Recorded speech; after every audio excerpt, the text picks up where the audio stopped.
Қасымжанов, студиямызға қош келдіңіз. Біз Білім онлайн сайтын күнделікті сабақта қолданамыз. Жалпы осы сайттың тиімділігі неде?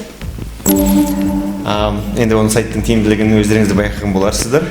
Ең бастысы оқушылар мен мұғалімдер үшін керекті ақпаратты кітаптан, қағаздан ғана емес, интерактивті, визуалды түрде көзбен көріп, қолмен ұстап жұмыс істеуге арналған.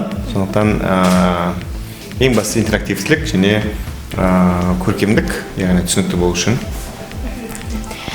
Осындай сайтты жасап шығаруға идея сізге қайдан туындады? Негізі бұл сайт жасаған бірнеше жігіттер болатын. Рауан Кенжеханұлы, Тимур Мұхтаров деген, Санжар Кенжеханұлы. Негізгі идея енді әрине әлемдік трендте, әлемде не жасалып жатыр, сондай дүниені қазақ тілінде жасау идеясынан шыққан. Біз айтатын нәрсеміз, интернетте бір ғана шекара бар, бұл тілдік шекара. Яғни қазақша, ағылшынша білмесеңіз, сіз үшін көп дүние қолжетімді емес. Орысша білмесеңіз, оның да саны азая береді. Егер тек қана бір тілде сөйлесеңіз, бірақ бір қазақша ғана сөйлеген адамдардың мүмкіндіктерін кеңейту үшін, оларға жағдай жасау үшін және басқа адамдармен бәсекеге қабілетті болу үшін осындай дүниенің қазақ тілінде болуы өте маңызды. Қазіргі IT технологиялардың қазіргі білім беру жүйесінде орны қандай деп ойлайсыз? Әрине орны ерекше, оны өздеріңізді білесіздер. Өздеріңізді WhatsApp, Telegram мен басқасымен қолданып жүрген шығарсыздар. Өзіңізді YouTube-қа мына контент жасап жатсыздар. Өзіңізді YouTube-тан біраз контентті қарап та жүрген шығарсыздар. Сондықтан бұның барлығы технология деп айтуға болады. Технология сөзінің енді былай анықтамасын айтатын болсақ, онда сіздің дүниеңізге дейін шыққан нәрсенің бәрі сіз үшін технология емес. Сондықтан біз үлкендер айтамыз, технология шықты, мынау Instagram шықты, YouTube шықты деп. Бірақ YouTube-тың бәрі шыққанда мен енді қателеспесем сіз дүниеге келгенге дейін пайда болған. Сіз бұнымен бірге өсіп келе жатсыз. Сондықтан сіз үшін ол технология емес, жаңалық емес.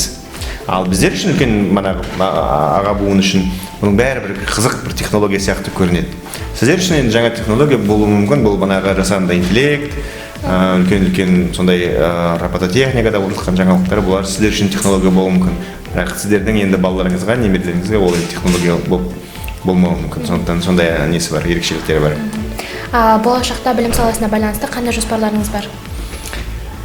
Енді біз білім беру саласында мүмкіндік қазір бағытымыз, мысалға сіздер сияқты жастар, олар YouTube-тан да, Википедиядан да, Google-дан да, басқа жерден де оқу мүмкіндігі бар. Ең басты, бана айтып кеткендей тіл білу. Өкінішке қарай, сіздердің кейде мысалға алдарыңызда жұмыс істейтін, енді көрермендердің, алдында жұмыс істейтін мұғалімдердің, сіздердің жастардың қазір альфа дейміз, сіздер енді білуімше енді альфа поколение буын болатын болсаңыздар, олардың қажеттіліктерін өтеп бере алмайды мұғалімдер. Енді мүмкіндігі үшін мұғалімдерге көмектесу, солар сіздердің жастардың мүмкіндіктерін ашу үшін ауыл-ауылда, қырғырда отырған балалардың арманын, қиялын қалыптастыру үшін мұғалімдер жақсы дайындалған болу керек. Сондықтан сол мұғалімдерге көмектесіп, ол мұғалімдер арқылы сіздердің болашақтарыңызды, сіздер арқылы елдің болашағын әдемілеп қалыптастыру. Сіз өзіңіз мектеп кезінде қандай оқушы болдыңыз және ең сүйікті пәніңіз қандай болды? Мен енді қандай оқушы болдым? Жақсы оқушы болдым. Ең сүйікті пәндеріміз енді таза гуманитарлық мектеп бітірдім. Ағылшын тілін тереңдетіп оқытатын арнайы мектеп. Негізгі сүйікті пәніміз тарих, құқық, қазақ тілі әдебиеті болды. Физика, математикадан менде 4 болды. Сондықтан мен журналистика факультетіне оқуға түсуге тырыстым. Жарты жыл оқып, бұл мамандықты оқу үшін аса бір үлкен бір қажет, 4 жыл оқудың қажет емес деп ойлағандықтан техникалық мамандыққа түсіп, инженер-механик болып бітірдім. Сондықтан мамандығым қазір мен инженер. Бірақ дәл қазір екі саланың да пайдасы бар. Гуманитарлық та білімді қажет, техникалық та білімді қажет.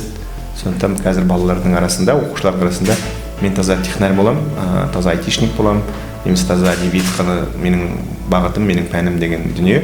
Ол менің ойымша кішкене бір жақты нәрсе. Рахмет. Ең соңғы сұраққа келсек, біздің оқушыларға қандай айтарыңыз бар, тілектеріңіз болса? Енді оқушыларға айтатын тілек әрқашан бір. Ешкімнің сыртқы бағасын күтпеу керек.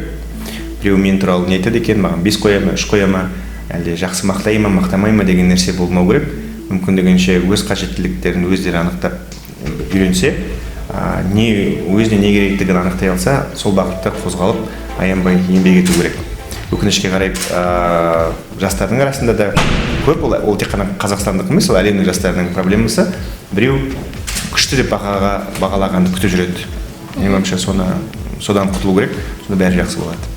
Рахмет, уақыт бөлгеніңіз үшін. Рахмет сізге, рахмет, сәттілік жұмыстарыңызға. Мына жобаларыңыз күшті екен.